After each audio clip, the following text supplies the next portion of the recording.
I don't have time for language learning. I hear that all the time. People tell me, I would love to learn Spanish or some other language, but I just don't have time. So I want to share with you my experience because I have been learning languages sort of not in a language school for most of the last 60 years. And I want to share my routine and why I think it works and why recent things that I've discovered about how the brain learns confirms to me that this is the best way to organize your day. How do you organize your day to find the time to effectively learn languages while doing other things like working, for example? Now, right now I'm retired, so I have no obligation to work. However, most of my language learning of the last 60 years has been while I have been working at other jobs. So I like to divide the day into three sort of compartments corresponding to different things happening during the day and the sort of receptivity of the brain to receive different kinds of language inputs.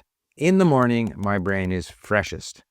And therefore, in the morning, I listen. It's also the easiest thing to do.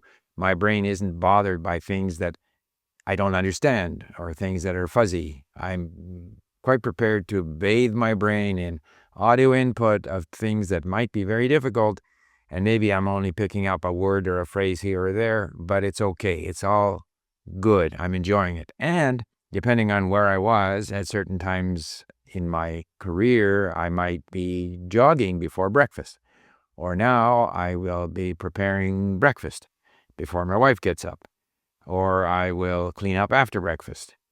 All of these things are things that I can do while listening to the language. Similarly, in an earlier stage in my career, I would be driving to work or taking public transit to work, which is also an opportunity to listen. So the morning time is when our brains are freshest, most receptive to uncertainty, which is a big part of language learning, and most receptive to getting that exposure to the language and then anticipating when we're going to be able to re-engage with that same content later on, reading or using LingQ to look up words and so forth and so on.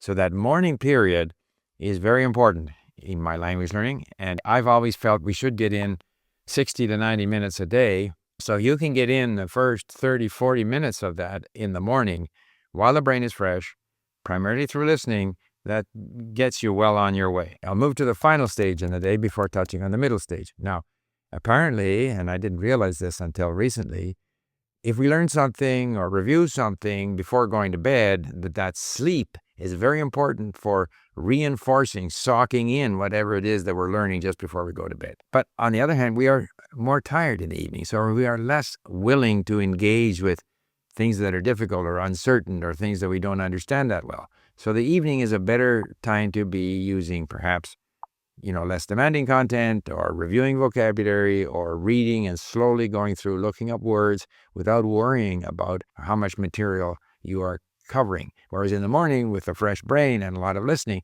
we can be moving forward in the language, leaving a lot of it poorly understood. It doesn't matter. So in the evening, typically, I will go through something that I listen to in the morning, saving words and phrases, and depending on how tired I am, I will either go, page mode, call it, covering a lot of material, or I will take it easy, go through sentence mode, maybe review the matching pairs, the words, reconstitute the sentence. So I'm spending more time with the content itself, trying to soak it in there before I go to bed in the hope that it'll be more likely to stay with me.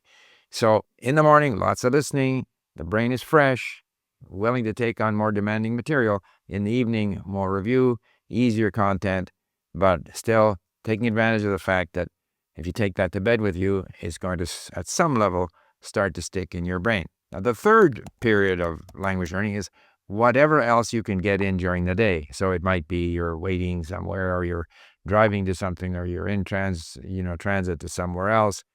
Anything you can add is just extra. Another thing I would say on the idea that apparently whatever you learn or review before going to bed is going to be, reinforced during sleep if you have an opportunity to get together with people and speak the language you're learning, let's say over dinner or whatever, at night, that's going to be with you while you sleep. So that's very, very powerful, apparently. Similarly, if you watch a video, because you're too tired to go through looking up words and so forth, reading. But you can watch a video in your target language, and you may not understand everything you hear, and maybe you're relying to some extent on the subtitles, but all of that is patterns in the language that you're going to take into your sleep, and it'll be more likely to be reinforced, apparently. The other thing, too, is that if you know you're going to be using the language at night because you're getting together with people to speak the language, or you're going to watch a video, or even anticipating that you're going to be reading and looking up words of some content item that you listened to in the morning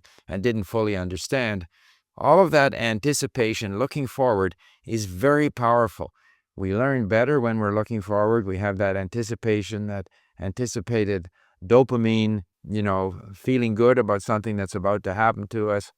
It helps us focus. So that whole pattern of doing things in the morning that trigger your curiosity, trigger some level of anticipation, and then consolidating all of that in the evening before going to bed, I think is a very useful, purposeful way to organize your day. And as long as you are motivated and can maintain that positive mindset, I think you will be able to find 60 minutes, 90 minutes, perhaps not every day, but many days, to work on your language learning, so you won't be able to say, I can't learn languages because I don't have the time. In my experience, if you're motivated to do it, you will find the time. And so I offer that as a way of organizing your day that I hope you find useful. Thank you for listening. Bye for now.